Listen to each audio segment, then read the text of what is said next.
अला रसूलिहिल करीम। अम्मा बाद फ़ाऊज़ु बिल्लाहि मिनश शैतानिर रजीम। ए भाई अंदर मत जाइए, डिस्टर्ब मत, वहीं बैठिए जल्दी से। बिस्मिल्लाहिर रहमानिर रहीम। वलक़द यस्सरनल क़ुरआन लिज़्ज़िक्रि फ़हल मिन मुद्दकिर। वक़ाल अल्लाहु अज़्ज़ा व जल्ला अला मक़ामिन आख़र मा यफ़अलुल्लाहु बिअज़ाबिकुम इन शकरतुम व आमनतुम। आमनतु बिल्लाह सदक़ल्लाहुल अज़ीम।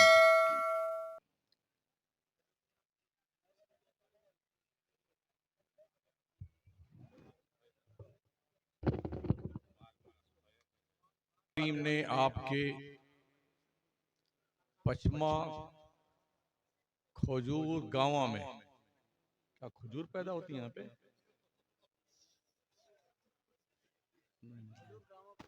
अच्छा, पोस्ट गांव का नाम है। अल्लाह ने आपसे कुछ गुफ्तो शुनीद का मौका था।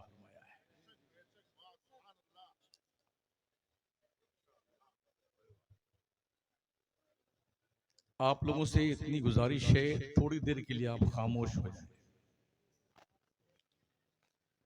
जब शायर लोग आएंगे तो जितना चिल्लाना होगा आप चिल्ला लीजिएगा, हमें कोई आपत्ति नहीं है, ठीक है ना? अभी खामोश हो जाए।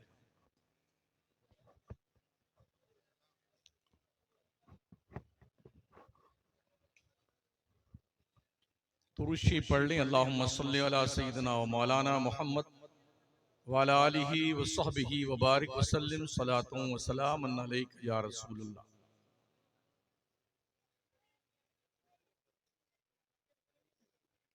मुझे ये बताया गया कि ये इस इलाके का सबसे बड़ा गांव है, लगभग 500 घर की आबादी वाला गांव। मगर बड़ी हैरत हुई, इस 500 घर के आबादी वाले गांव में एक बच्चा मस्जिद देख कर,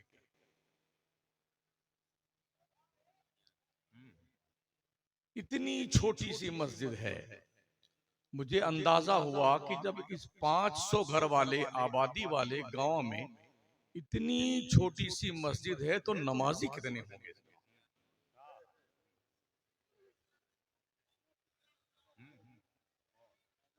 मुझे बड़ी हैरत होती, हमारे नौजवान जब उछलते कूदते हैं ना, मगर ये मस्जिद में नहीं देखते तो बड़ा अफसोस होता है, कहाँ जा रहे हैं। क्या कोई और बाबरी मस्जिद, बेटा क्या कोई और बाबरी मस्जिद की शक्ल में कोई सानिहा देखने की तैयारी है? अगर नहीं है तो खुदा के लिए अपने रब के घर को सजदों से आबाद कीजिए।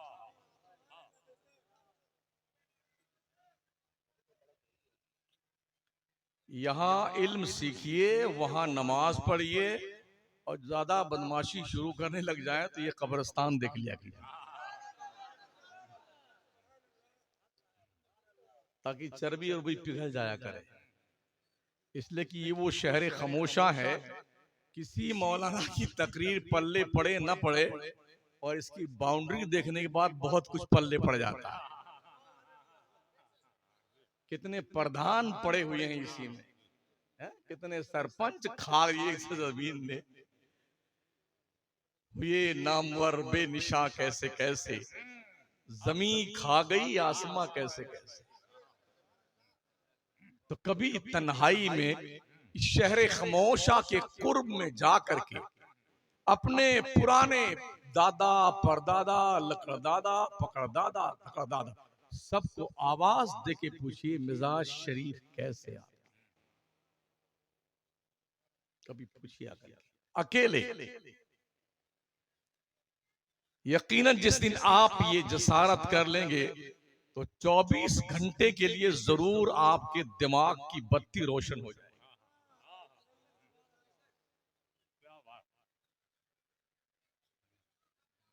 समझ में कुछ नहीं आता कि छेड़ू दास्तां कैसे, रुलाएं तो बगावत है हंसाएं। हमारे बच्चे भी मुझे कहते हैं अब्बू आप सिर्फ वाकयात की तकरीर किया कीजिए। अभी नसीहत फरमा रहे थे दो तीन वाकयात सुना सुना करके तो हम यहां तक पहुंच गए हैं। अगर छोटी मोटी फुंसी निकल जाती है तो बैंडेज चिपका देने से वो ठीक हो जाती है, और अगर वो फुंसी जरा विकराल रूप धारण कर ले, यानी कि बहुत खतरनाक फोड़ा बन जाए, तो क्या उसको बैंडेज चिपका करके अच्छा किया जा सकता है? नहीं। उसमें जो भरा हुआ मवाद है, तपकन है, जो दर्द है, जो घुटन है, उसको निकालने के लिए ऑपरेशन की जरूरत है। और जिस वक्त डॉक्टर ऑपरेशन करता है ना, तो कभी कभी ऐसा होता है मरीज गालियां भी देता है डॉक्टर को, लातें भी मारता है। डॉक्टर सब झेल जाता है, उसे पता है कि ये दर्द की शिद्दत की बुनियाद पर ऐसा कर रहा है। जब इसका दर्द खत्म हो जाएगा तो जिंदगी भर दुआ देगा। डॉक्टर मरीज का दुश्मन नहीं होता है, मर्ज का दुश्मन होता है। ऐसे ही एक मुबल्लिग, एक आलिम दीन, एक वाइज हक बयान गुनहगार का दुश्मन नहीं होता है, गुनाहों का दुश्मन। अगर डॉक्टर मरीज का दुश्मन हो जाए, सारे अस्पताल बंद हो जाएंगे, या तो लोग मर मर के खत्म हो जाएंगे, या डॉक्टरों को मार मार करके इलाज करने के लायक नहीं छोड़ा जाएगा। दो कंडीशन होगी। ऐसे ही अगर मुस्लिह और मुबल्लिग गुनहगारों का दुश्मन बन जाए, गुनाह का ना दुश्मन बने, तो मुआशरा बुराइयों से भर जाएगा और उसकी बदबू से मुआशरे में सड़ात पैदा हो जाएगी। कुछ इस कंडीशन के हम शिकार हैं। तो बड़े अदब से गुजारिश है कि मुझे मेरे नाम के सामने 1.5 घंटा लिखा हुआ है, लेकिन मैं 1.5 घंटा तकरीर नहीं करूंगा। मैं टेम्परेचर देखूंगा कि ये कहां तक क्षमता है आपकी झेल पाने की। एक इदारे के जलसे में आप बैठे हुए हैं, तो चूंकि ये मौसम जो है मछली मराव का मौसम, तालाब में भी लोग जुटे हुए हैं, नदी में गिरे रहे, पकड़ रहे हैं मछलियां। पूरे मुल्क में सिर्फ मदरसों के जलसे अभी हो रहे हैं, इसलिए कि लॉकडाउन के पीरियड में जो बेचारे बैठे हुए 3 साल से, अरे कब खत्म हो, कब खत्म हो। अब छुट्टी मिली है ना। हुआ क्या है, जिन बच्चों को हमने पढ़ाया था अपने मदरसे में, वो इस लालच में भाग के दूसरे मदरसे में पहुंच जाए, यहां पगड़ियां हमारी बन जाए। ये भी हुआ है ना। पढ़ाया मौलाना मकसूद ने, दस्तारबंदी कहीं हो रही है। तो हमारी मेहनत का रिजल्ट जो था ना, वो हम कौम के सामने पेश ना कर सके, भाग करके दूसरी जगह जो है उसने दस्तारबंदी ले ली, इसलिए कि मदरसों में जलसे नहीं हो रहे थे। अभी ये हालात हमारे हैं। तो चूंकि मदरसे के जलसे में हम बैठे हुए और आए हुए, हमारे बाद आपको एक बेहतरीन खिताब इस्लाह कौम के हवाले से नौजवान दिनों की धड़कन खतीब आज़म हिंदुस्तान नाजिश मिल्लत हजरत अल्लामा शाह अलहाज सैयद मोहम्मद अमीन उल क़ादरी साहब क़िबला निगरां आलमी तहरीक सुन्नी दावत इस्लामी शाख मालेगांव महाराष्ट्र से उनका खिताब सुनना है।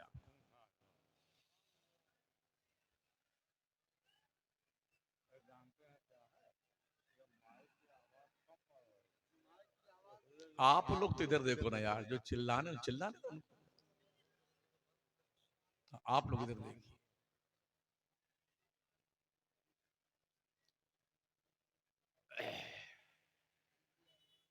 जिसके पास इल्म ना हो, जिस इंसान के पास इल्म ना हो, वो इंसान नहीं जानवर है।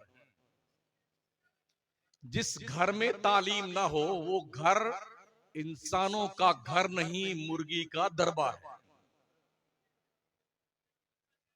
जिस मुल्क में तालीम ना हो वो मुल्क जंगल के जानवरों का मुल्क है।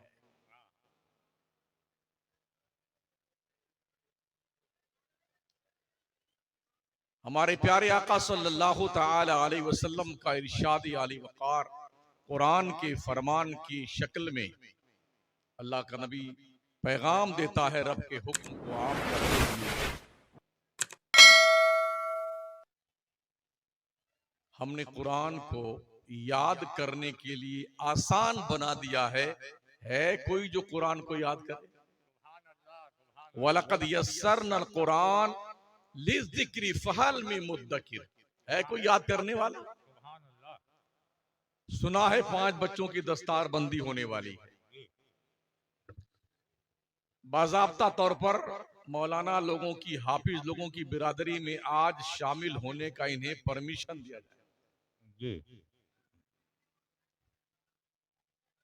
गोया साल भर की या 2-3 साल की खिदमात का आपके सामने मुजाहरा किया जाएगा ताकि आपको लगे ये इदारा जो दारुल उलूम अहले सुन्नत अनवारुल इस्लाम है, यहां कुछ हो रहा है। वैसे भी हमारे ये इदारे आपकी तवज्जो के तलबगार होते हैं। इस तरफ ध्यान दिया कीजिए। मुझे ये भी पता नहीं कि आपके इस 500 घर वाले गांव में कितने हाफिज कारी मौलाना है, मुझे पता नहीं।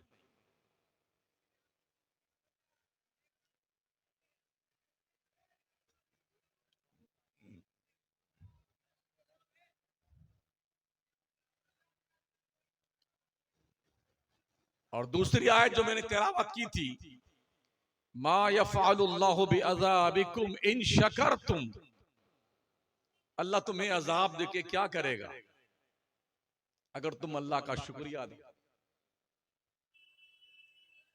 कितना प्यारा अंदाज है बंदों से मुखातब होकर के रब ने फरमाया, अल्लाह तुम्हें अजाब देके क्या करेगा अगर तुम शुक्रिया अदा करो। मगर होता यह है जब अल्लाह नवाजता है, जब तक कुछ नहीं होता है ना, तो बेटा लिए तस्बीह बैठा रहता है पहली सफ में, भांजता रहता, और फिर कभी ऐसे देखता आसमान तक, जिब्रील पैगाम कब लेके आएगा कि जनाब आपकी तस्बीहात को अल्लाह ने कबूल फरमा लिया, मैं जिब्रील सिदरा से चल के जन्नत की तमाम तर बहारें लेके आपकी खिदमत बाबरकात में हाजिर हूं। ऐसे पढ़ेगा फिर देखता है, फिर पढ़ेगा फिर देखता है। 8 दिन के अंदर 50 मरतबा इंतजार करता, शायद जिब्रील जल्दी पैगाम लेके आए, मगर ऐसा होता नहीं। अगर अल्लाह कुछ नवाज दे बंदे को ना, तो फिर आदमी अपनी औकात भूल जाता है। वो भूल जाता है कि मैं कभी गरीब था, मैं कभी नादार था, मैं कभी मुफलिस था, कमजोर था। ये भूल जाता है इंसान, इसलिए कि भुलक्कड़ ज्यादा है इंसान, बहुत जल्दी भूलता है। और हमने देखा है जब बंबई से कमा उमा के लौटते हैं लोग, जरा शान देखिए लोगों की। हाँ, ऐसा फुला उला के चलते हैं सिनेमा उनवा ना, लगे कि अभी जलवा फरमा हुई है कमा उमा कर। बंदे अपनी औकात मत भूल, और कम से कम ये तुझे ध्यान रहना चाहिए कि दुनिया, पूरी दुनिया तेरी तबाही की मुंतजिर है।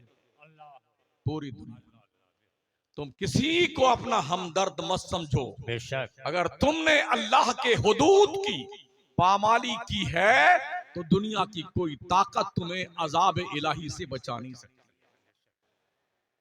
अल्लाह का नबी इरशाद फरमाता है, जो बंदा फजर की नमाज छोड़ देता है अल्लाह की हिफाजत से बाहर निकल जाता है। ओ पचमा खजूर गांवा के लोगों, कुछ सोचो, कुछ गौर करो, कुछ फिक्र करो। ऐसा ना तुम्हारी आने वाली नस्लें तुमको मतून करती रहे। मेरा बाप किसी काम का नहीं था, उसने मुझे कुछ सिखाया नहीं, कुछ पढ़ाया नहीं, कोई तहजीब नहीं दी, शाइस्तगी का दर्स नहीं दिया। ऐसा ना हो। दुनिया की सारी कौमें अपने नौजवान नस्ल की हिफाजत के लिए तमाम तर तदाबीर को बरूए कार लाती हैं, बेशक मेहनत करती हैं, औलाद पैदा करके छोड़ नहीं देती हैं ये कहीं भी मुंह मारती फिरे नहीं, उनकी निगरानी करती। कब खाना देना है, कब पानी देना है, कब इन्हें स्कूल भेजना है, कब सुलाना ही नहीं, कब जगाना है।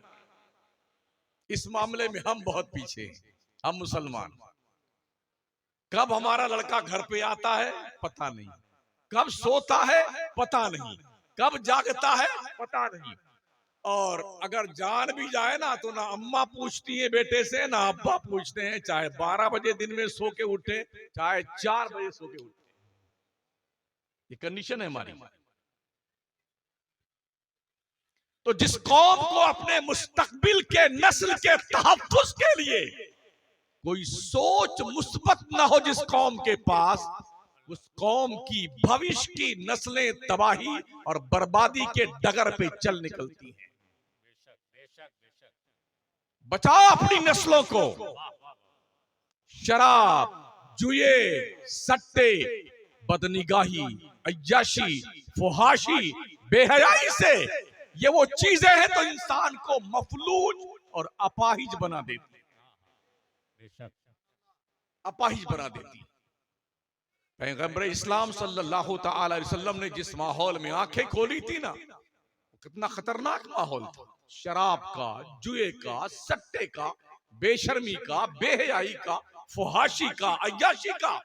मगर 40 साला खामोश नबूवत की जिंदगी में किसी माई के लाल के अंदर ये हिम्मत ना हुई तो ये कह सके कि मोहम्मद मुस्तफा के दामने करम को कोई गुनाह की हवा लगी।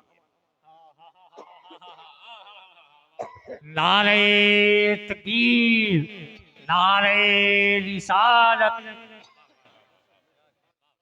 जब 40 साल की उम्र शरीफ में अल्लाह के पैगंबर ने नबूवत का ऐलान फरमाया तो लोगों ने पूछा था दलील क्या है कि आप नबी हैं। मेरे आका ने फरमाया फकत लबिस्तु फीकुम उमरम मिन क़ब्ली अफला ताक़िलून। ओ मक्के के लोगों, मेरी 40 साल की जिंदगी तुम्हारे बीच गुजरी है, तुम बताओ क्या किसी गैर नबी की जिंदगी ऐसी हो सकती है? सुभान अल्लाह। तुम बताओ। नबूवत के दलील के तौर पे जो चीज नबी पेश करता है उसे मोजज़ा कहा जाता है। हमारे पैगंबर ने अपने नबूवत की दलील में अपने 40 साल की उम्र पेश किया है। गोया मुस्तफा ने यह फरमाया मक्का के लोगों, मेरी 40 साल की जिंदगी का एक एक पल मोजज़ा है। सुभान अल्लाह, सुभान अल्लाह। यही वजह है कि मक्का के लोगों ने मेरे मुस्तफा को काहिन तो कहा, जादूगर कहा, शायर कहा, मजनू कहा, दीवाना कहा। किसी माई के लाल के अंदर ये हिम्मत ना हुई जो ये कह दे मोहम्मद कैरेक्टर लूज है। किसी की जुर्रत ना हुई जो ये इल्जाम लगा सके। कुछ दोस्तों ने एक बार मेरे आका सल्लल्लाहु ताला अलैहि वसल्लम के उन फमाने शबाब के जमाने में जबरदस्ती पकड़ लिया और गोद में उठा के ले गए नाच गाने की महफिल में। मेरे आका फरमाते जैसे मैं वहां पहुंचा तो अल्लाह की तरफ से मुझे ऐसी गलबा, नींद का गलबा मेरे ऊपर हुआ कि मैं रात भर वहां सोता रहा, मुझे पता ही नहीं चला हो क्या। अल्लाह ने इस तरह हिफाजत की अपने महबूब के कैरेक्टर की। सुभान अल्लाह, सुभान अल्लाह। मक्का का माहौल जहां पर लड़कियां बालिग हो जाती थी उनके घरों पे बाज़ाब्ता तौर पर झंडा लगाया जाता था। जहां पेशावर लोग रहा करते थे उनके घरों पे झंडे लगते थे। मगर इस बुरे माहौल में जब मुस्तफा करीम ने लोगों की फितरतों को चेंज करना शुरू किया, ज्यादा दिन नहीं गुजरा नबूवत के ऐलान से लेकर के 63 साल जिंदगी को जोड़ लीजिए, सिर्फ 23 साल के अंदर आमिना के लाल ने कमोबेश 1,24,000 इंसानों के दिलों की काया पलट कर रखी। सुभान अल्लाह, सुभान अल्लाह। ये हसीन किरदार था आमिना के लाल का। आप जानते हैं, अगर बचपन में हमारे नबी अपने माँ के शिकम अक़दस में थे, जब ही वालिद का इंतकाल हो गया। पैदा हुए 6 साल की उम्र हुई, माँ का इंतकाल हो गया। 8 साल के हुए, दादा का इंतकाल हो गया। सारे साए उठा लिए गए। तसव्वुर कीजिए, गुनाहों का माहौल, घर घर शराब पी जाती थी, पिलाई जाती थी, बुराइयों का माहौल, जुए और सट्टे का माहौल, अय्याशी और फुहाशी का माहौल। ऐसे माहौल में अगर बाप ना हो रोकने वाला, दादा ना हो रोकने वाला, माँ ना हो रोकने वाली अपनी औलाद को, ऐसे बच्चे के बारे में आपका क्या ख्याल है? क्या वो सालेह तबीयत का बच्चा गुनाहों से महफूज रह सकता है? लेकिन आमिना के लाल ने इन सारे अदवार को देखने के बावजूद भी दुनिया के अंदर वो मिसाल पेश की, ना ऐसा किरदार माजी में किसी का रहा है और ना कयामत तक ऐसा किरदार किसी का हो सकता है। बेशक, बेशक, बेशक। सुभान अल्लाह, सुभान अल्लाह। ये शान मुस्तफाई है। ओ उम्मत मोहम्मदिया के लोगों, आप कहां? सिर्फ जलसा कर लेना कमाल नहीं है, बेशक। जो बताया जाए उस पे अमल कब करेंगे ये तो मुझे बता दीजिए आप। जिंदाबाद, जिंदाबाद। सुभान अल्लाह। वाह, वाह, वाह। जो समझाया जाए उस पे आपका शऊर बालिग कब होगा कि इसे एक्सेप्ट किया जाए? क्या बात। वरना इतनी दूर से हमें आने का क्या मतलब हमारे? जी, जी।